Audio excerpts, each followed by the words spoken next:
From giant holes swallowing cities to mole men living underground and strange tiles with cryptic messages, some cities are home to mysteries that can be hilarious, fascinating, or downright terrifying. Let's start with a puzzle that occurred at one of America's most prestigious academic institutions, but has still remained unsolved for decades. The morning of October 8th, 1997 felt like any other on the Cornell University campus, except when the hungover students rubbed their bleary eyes and looked up, they all thought the exact same thing. Oh my god, is that a pumpkin? Sure enough, in what is now considered one of the greatest pranks of all time, someone had managed to scale the 173-foot McGraw clock tower in the dead of night before putting a 50-pound pumpkin on top of its pointed spire. Somehow, this anonymous prankster had gotten past the tower's locked doors and security cameras before scaling the brickwork without getting spotted by any witnesses. It was like the tower had been pumpkined by a poltergeist, and the mystery was so baffling that it made national news with features on CNN and in the New York Times. The university thought attempting to remove the pumpkin would be too risky, so they decided to let it naturally rot away. However, a frigid New York winter froze the squash, preserving it atop the tower for 5 months. Pumpkin Watch became a daily part of campus life as the Cornell Sun gave daily gourd reports and a 24-hour webcam was set up to track it. But in March 1998, the unsanctioned squash was finally knocked off the spire by a crane. Its reign of terror was over, but it fell to some scaffolding below and stayed in one piece, so the university freeze-dried it and put it on display at their visitor center, making this the most famous pumpkin of all time. Sorry, the second most famous pumpkin. In 1999, the plot thickened when the editor of the Cornell Sun received an anonymous tip from one of the pranksters explaining how the pumpkin plot occurred. Apparently, the prank was carried out by 3 people who were all talented climbers. One member snuck into the tower during opening hours and duct-taped all the locks so it could be accessed at night. From there, the pranksters scaled the tower's interior before climbing the rafters to access the roof via a hatch. Then one of them free-climbed the slippery tiles at the top to get to the spire. It isn't clear how they did this while carrying a giant pumpkin, and they didn't reveal their identities, so the pranksters could be anyone. I'm on to you, Mom. It wasn't me! But the squash saga didn't end there. On the 20th of October 2023, 26 years after the initial incident, a second pumpkin appeared on top of the tower. This time, the Cornell Sun received a tip from the pumpkin prankster explaining that they reached the spire using some pre-existing scaffolding. That feels like cheating, but the perpetrator also chose to remain anonymous, so it seems like the identity of all the pumpkin pranksters will forever remain rooted in mystery. The prank was pretty genius, but the offenders were lucky that they didn't get spotted while clambering 170 feet above the wide-open campus. In contrast, other tricksters have guaranteed their work goes unnoticed by hiding it deep underground. London is known for its old pubs, big clocks, and funny hats, but one of the city's most infamous local legends is the tale of the Mole Man of Hackney. Despite how it sounds, this wasn't a horrifying human-mole hybrid, but a 75-year-old Irishman called William Little, who loved to dig. It began back in 2000 in the borough of Hackney when cracks started to appear around the dilapidated house at 121 Mortimer Road. Then in 2003, the power of a nearby road was cut completely as a cable buried 10 feet underground was inexplicably severed. This all came to a head in 2006 when a gigantic sinkhole opened up in Mortimer Road, creating an 8-foot deep pit that revealed an extensive system of tunnels under the surface. Hackney's council examined the tunnels and zeroed in on the owner of 121 Mortimer, our old friend William Little. For years, William's neighbors had reported that this quirky codger was digging in his backyard, but the police ignored them as they had no idea how big the problem was. After the sinkhole opened, William was evicted and the council started to explore the network with an ultrasound scan. It turned out the mole man had dug 10 tunnels beneath his house that stretched for over 60 feet in all directions, reaching depths of up to 300 feet. One was even illegally connected with the Dawson Lane Railway Tunnel. Each tunnel was filled with junk like couches and car parts, and all the excavated dirt had been dumped in William's backyard and the rooms in his house. And here I thought my apartment was decorated badly. The police wanted answers, and when William was questioned, he explained that he initially started digging under his house in the 1960s to create a wine cellar. The project was a success, but while he was down there, he realized that the one thing he liked more than drinking wine was digging tunnels. So he just kept going. Over a period of 40 years, he gradually constructed the giant network. But why was the mole man doing this?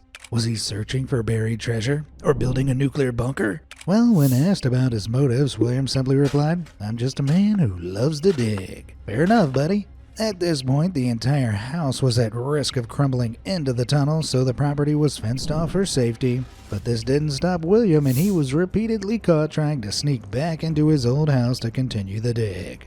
In 2008, the council were forced to formally ban him from going near the property, and in 2009, his tunnels were filled with 2,000 tons of aerated concrete to stop the neighborhood from collapsing.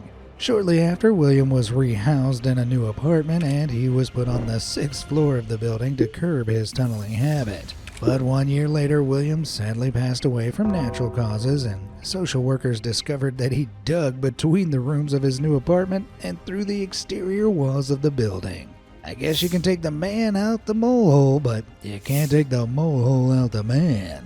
William claimed to just have a passion for digging, but some people think that explanation is bogus, and it doesn't explain why he was so eager to go back to the house. Who knows, maybe he really was searching for something under the surface. But his passing means that we'll never truly know if he had an ulterior motive for digging the tunnels, and the mystery of the mole man will live on. Black Friday is coming, and we have our most exciting merch drop yet. Say hello to our brand new Scratch Effect calendar. It isn't your average calendar, this one's packed with hundreds of fun facts. Each day, scratch off to reveal a brand new amazing fact that'll blow your mind. From wild history tidbits to quirky trivia, you'll have something new to look forward to every single day. But wait, there's more. Each page is bursting with stunning hand-drawn illustrations of Bartholomew's adventures over the seasons. It's an immersive work of art, and it's the perfect gift for your friends and family that everyone can enjoy each and every day. So why settle for a boring 2026 calendar when you can have the Be Amazed Scratch Effect calendar? Hidden tunnels are far from the worst thing that a community can unearth. And it turns out exposed secrets can cause even more damage than a collapsed road. Back in 1976, in the city of Circleville, Ohio, a bus driver named Mary Gillespie found a strange anonymous letter in her mailbox, and when she read it, her life changed forever. The writer explained that they'd been watching her family and they accused her of having an affair with her superintendent, Gordon Massey. Mary hid the terrifying letter, but soon after, her husband Ron started receiving letters too, informing him of Mary's infidelity and demanding that he expose her to the town. Mary denied that she was having an affair, but these letters started being sent to lots of other residents in Circleville, and nobody knew which member of their community was writing them. This handwritten harassment continued for a whole year when Ron received a mysterious phone call. After hanging up, he told his daughter that he knew who the writer was before immediately driving off to confront them with his gun. But on the drive over, Ron's truck slid off the road and collided with a tree, taking his life. It was a tragic accident, or was it? When the cops investigated the scene, they found that his gun had been fired once since leaving the house, suggesting he might have had an altercation with the letter writer and the car crash was staged. At this point, the police upped their investigation by tapping phones and working with the Postal Service to track the city's mail. But Mary was still receiving untraceable letters that were becoming more and more threatening. In 1983, while driving along her bus route, Mary discovered someone had put up a sign with obscene comments about her daughter. She got off the bus to pull it down before finding a box attached to the bottom of the sign. She immediately called the police, and when they arrived, they discovered that the box contained a loaded gun rigged to fire at whoever opened it. The cops traced the gun and found that it belonged to Paul Freshour, the estranged husband of Ron's sister, Karen Sue. Paul and Karen were going through a divorce, and when the gun was found, she immediately accused him of writing the letters. He was arrested, but he denied having any involvement and claimed the gun had been stolen weeks prior. Still, when his handwriting was analyzed, it matched the letters, and in 1984 he was sentenced to 25 years and put behind bars. Case closed, right? Well, the letters continued anyway, taunting the town and Paul while he was in prison. Paul argued that this proved he was innocent, but he stayed locked up until he was released on probation in 1994, when the letters mysteriously stopped. He continued to proclaim his innocence until he passed in 2012, and he even asked the FBI if they could continue investigating the case. His friends are still convinced he was framed, but the FBI never responded to his request, and Circleville Sheriff Department has officially marked the case as closed. Still, it isn't clear why Paul would send the letters, and he certainly seemed like a man with nothing to hide. Interestingly, Mary has always denied having an affair with Gordon Massey, but the pair got together after Ron passed away, so some people don't believe her, and this has led to a suspicion that she could have orchestrated the whole thing to get her husband out of the picture. Others have noted that Paul Freshour and Karen Sue were going through a messy divorce when he went to jail, so she could have framed him to profit in the proceedings. Either way, the city is still shrouded in mystery, and we may never know whether Paul was guilty or the real letter writer set him up and is still out there today. Let's go to another part of Ohio and check out another mystery that could only happen in the Buckeye State. The city of Akron is known for a few things: the Goodyear Blimp, the birthplace of LeBron James, and now the Boa Movement Bandit, who terrorized its citizens for 3 years by pooping on their cars. What the Buckeye? From 2012 to 2015, the doo-doo delinquent would strike at night and drop a deuce on cars or children's toys left out in front yards. Akronites would fall asleep praying their car wouldn't receive a gift from the fecal felon, and in total his stinky spree hit at least 19 parked cars, with one poor family's vehicle being targeted 8 times. That's some crappy luck. And it was this car's owner that decided enough was enough. He set up a camera and actually caught the bandit brown-handed before releasing the footage to the public. But mysteriously, the man was never identified or arrested, suggesting that this serial scatter might not even have been from the city. Regardless, that was the last time he would ever drop a hoagie on someone's hood, so at least the camera scared him off for good. 7 years later, the citizens of Chihuahua, Mexico woke up one morning in 2022 to find a different kind of present in their front yards. Hundreds of blackbirds scattered across the ground. If I had to choose between this and the poop, I think I'd just move house. Footage of the incident only raises more questions as it shows a whole flock of birds mysteriously crashing down from the sky and spilling out onto the road.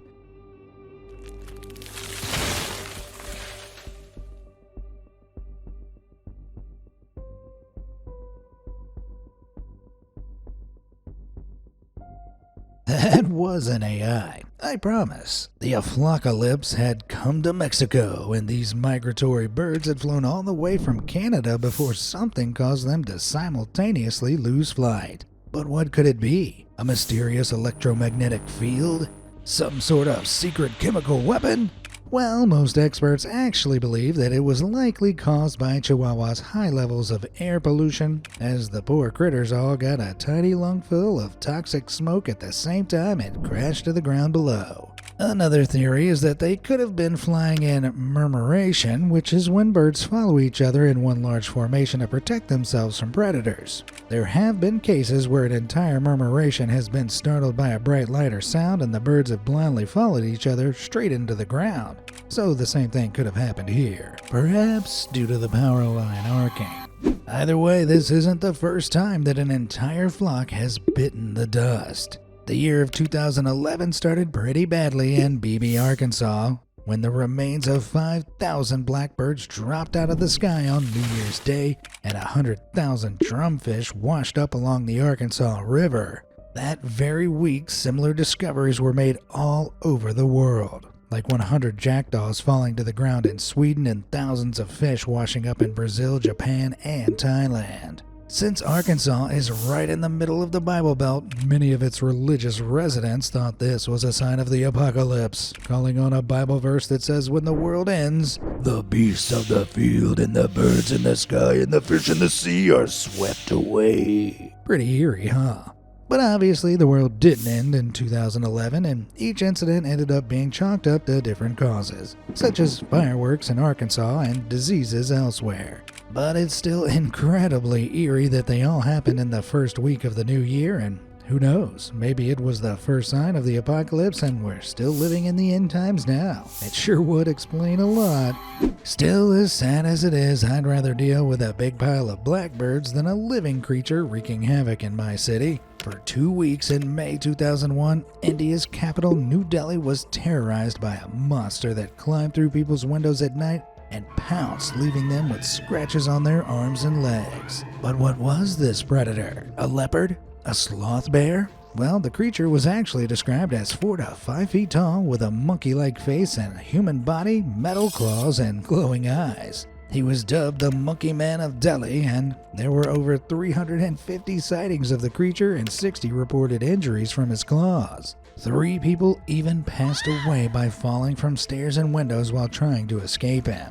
As word spread across the city, overnight patrols were carried out by concerned citizens who prowled the streets with clubs and baseball bats. Delhi's police even got involved by releasing sketches of the creature's supposed appearance, but Delhi Zoo hadn't reported any escaped monkeys, and despite the number of alleged encounters, there weren't any photos or videos of the cryptid. So what gives? Well, in retrospect, many researchers now believe that this was just a case of mass hysteria when panic spreads through a group of people around a threat that doesn't exist, like a cryptid or a fictional disease. In Delhi, it's likely that one person was attacked during the night by an anonymous figure that they mistook for a monkey monster, and the community got swept up in the resulting frenzy. It didn't help that those 2 weeks in May took place during an insanely hot heat wave, which could have made people more susceptible to mass panic. That being said, all those injuries came from somewhere, plus very few phones had cameras in 2001, which explains why nobody would have caught footage of the elusive cryptid.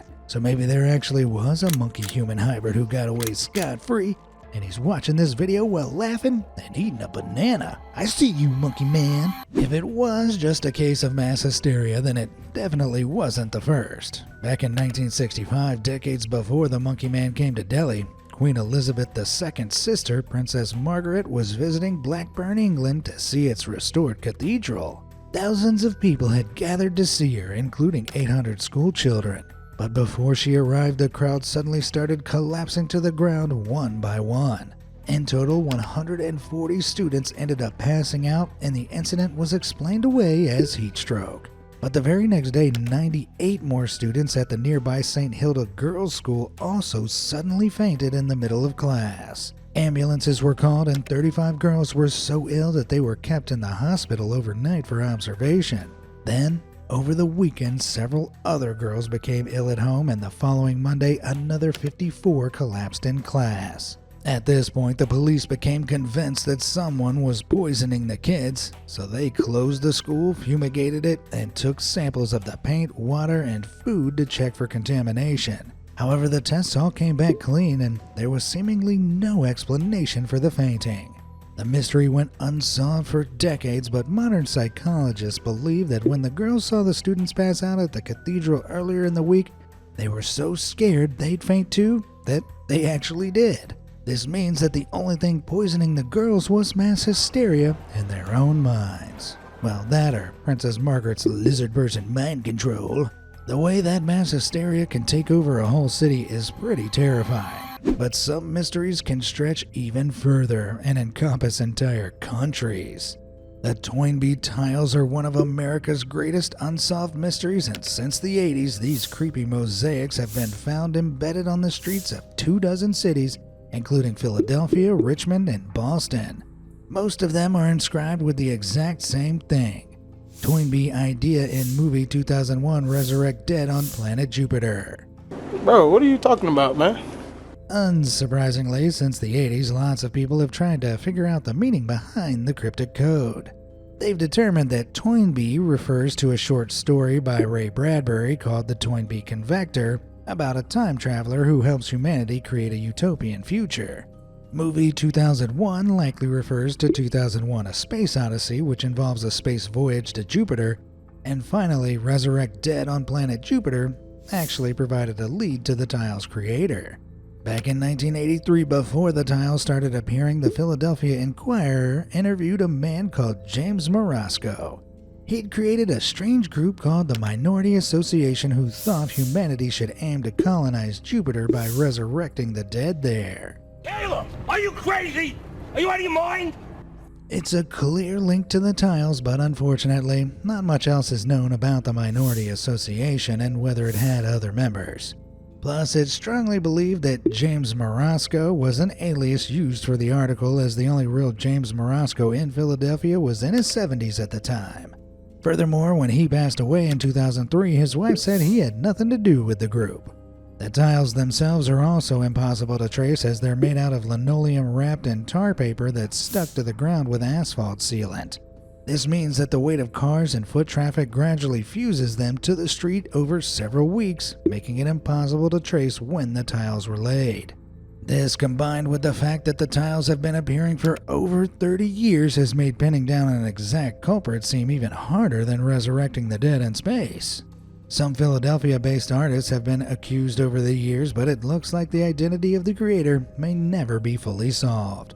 Unless it was started by a 70-year-old James Morasco after all. Hey, it beats golf as a retirement hobby. The tiles aren't the only road-related riddle that appeared in the 80s. Meet La Mancha Negra, or the Black Spot, a mysterious goo that appeared on a street in Caracas, Venezuela in 1986 and went on to cause absolute carnage. It was first spotted by road workers who described it as a 50-yard patch of thick black sludge with the consistency of chewing gum. This spot had a mind of its own, and while it was initially small, it started to grow, eventually spreading over 8 miles. For 8 years, this alien substance continued expanding through Caracas, and its strange texture gave cars no grip, causing so many crashes that 1,800 motorists lost their lives. In 1994, the government started attempting to remove it, but they soon found that spraying it away with pressure washers and detergents didn't work. Eventually, they completely resurfaced the roads and covered them with pulverized limestone, and the spot disappeared. Briefly.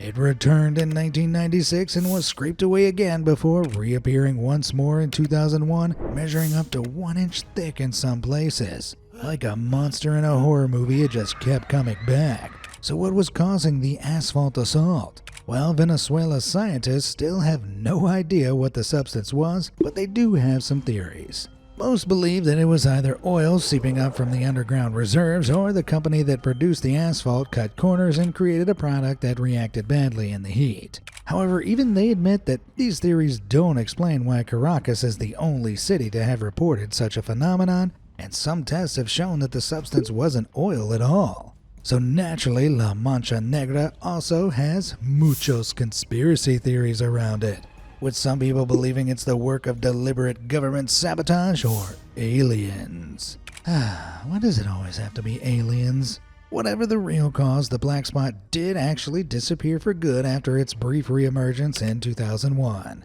In 1999, there were several landslides around the area and lots of roads were resurfaced, so some believe that this may have gotten rid of whatever was causing the sticky situation for good. But again, nobody can be sure, and the citizens of Caracas are just waiting for the moment that the black spot returns and takes over the whole city.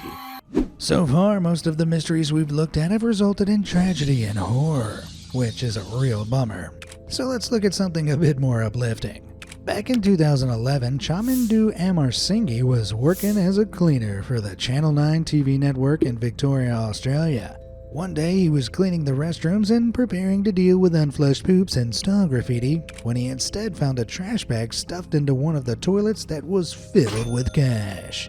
Now personally, I would take the bag and run away to the Caribbean. But Chamindu did the right thing by calling his supervisor and the cops, who ended up retrieving 100,000 Australian dollars from the toilet, around 65,000 in USD. Holy money pit. When the cops checked the security cameras, they saw a mystery man entering the cubicle with the money before staying there for 5 hours and leaving. Don't worry, buddy, we've all been there. It's coming out of me like lava! The footage led to one suspect, but when he was questioned, he had a strong alibi and signed a notice claiming he had no stake in the mystery money, so he was let go. The cops had no other leads, but they do believe that the man who left the cash was probably involved in something illegal and needed somewhere to temporarily store or completely get rid of his illicit money. Either way, while the mystery man walked free, this story does have a happy ending. While around $12,000 of the recovered $65,000 went to the state, the remaining $53,000 was rewarded to Chamindu for his good deed. Man, to think my day is made when I find a loose dollar in my coat pocket. It turns out being honest does pay off. But now that Chamindu story has warmed your heart, it's time for me to make you feel uncomfortable all over again. You're now manually breathing and thinking about how your tongue is too big for your mouth. Feel weird yet? Well, your discomfort is nothing compared to the pain suffered by the folks of Windsor, Ontario, who started being plagued by something called the hum in 2011. This isn't a monster, but a low-frequency rumbling sound heard across the city for almost a decade. For the most part, it was barely audible, and the citizens could just feel it inside their heads. But at times, it was loud enough to rattle windows, knock paintings off the walls, and make some residents nauseous and unable to sleep. On one evening, 22,000 people heard the hum simultaneously, so people soon cooked up a bunch of theories about the cause of the noise, from UFOs to a secret government project tunneling underneath the city. But the most plausible explanation links the phenomenon to Zug Island. Despite how it sounds, this isn't a supervillain's lair. It's actually a heavily guarded industrial island in Michigan that used to hold a gigantic U.S. steel mill. When the steel plant on Zug closed in 2020, the hum suddenly disappeared, seemingly solving the mystery. However, Zug Island is 7 miles from Michigan, and the mill has operated since 1904, so it isn't clear why the hum only started in 2011. Furthermore, the U.S. government refused to let Canadian researchers access the island to run tests, leading to a theory that they're covering up the true cause of the hum, and it was actually created by some top-secret American technology. Either way, it's terrible that noise pollution put an entire city into stress for almost a decade. Although it wasn't the worst way that pollution has affected the planet. Sinkholes occur when the earth below the surface suddenly collapses, usually due to gradual water erosion or mining. This natural phenomenon is increasing in frequency due to factors like climate change and drought, as more and more groundwater is being dried up, which weakens the earth below our feet. But these catastrophes aren't all bad, and they can uncover incredible mysteries lost beneath the earth.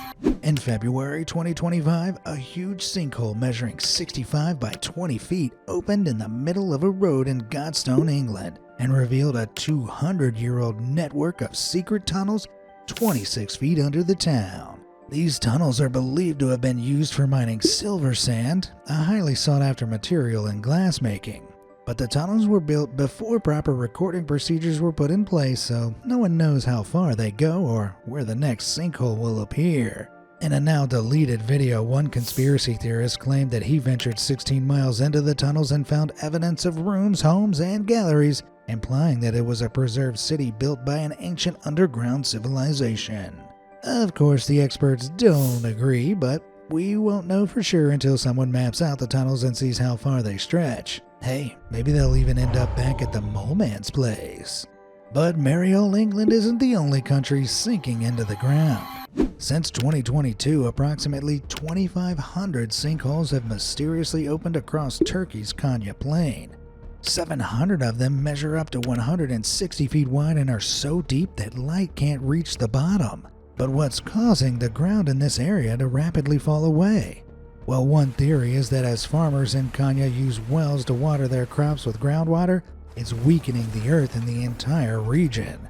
But the sinkholes' perfect diameters have led people to question their authenticity as they look man-made. Could this be a new fracking expedition by Big Oil? Or are they the result of meteors? Whatever the cause, the fact that Konya is mostly farmland means there's been no casualties so far, But the holes are getting closer to urban areas, and the largest sinkhole in Konya and the entirety of Turkey is just 1 kilometer from the town of Obruk. The Kayserian sinkhole is already 590 by 492 feet, but it's gradually getting larger, so someday soon the country may have more to worry about than farmers losing their precious crops out in the plains. They have every reason to be concerned though, because when sinkholes do occur in urban areas, they can be devastating. In 2024, a sinkhole appeared in the middle of a soccer field in Illinois just days after an amateur team used it for practice. The hole was 100 feet wide and 30 feet deep, but incredibly, no one was injured in the disaster, even though the field was regularly used for a soccer camp. The hole was ultimately chalked up to the collapse of an underground limestone mine beneath the pitch, but I'm not so sure. I think this was just the result of a giant wanting to try out for the team. Of course, some holes are completely man-made, and sometimes digging into the earth can uncover bizarre things. Would you believe that the Mole Man's tunnels aren't the strangest things that have been found beneath grey old London? Well, in 2003, archaeologists discovered something even weirder buried under St. Pancras train station. A coffin containing 8 sets of human remains and the bones of a 13-foot-long Pacific walrus. Now, walruses obviously aren't native to the UK, so this was a wild discovery. The coffin was buried beside the remains of 1,500 other human bodies, all believed to have been used in medical research back in 1822. But that doesn't explain what the heck the walrus was doing there, unless one of the medical researchers thought it was a really ugly looking human. What historians think is more likely is that the walrus had been captured by whalers elsewhere in the world and then sold as a curiosity to someone in London. Regardless, we can't be sure of the walrus's origin or why it was buried alongside the humans, so the unusual burial site has been a tough case to crack.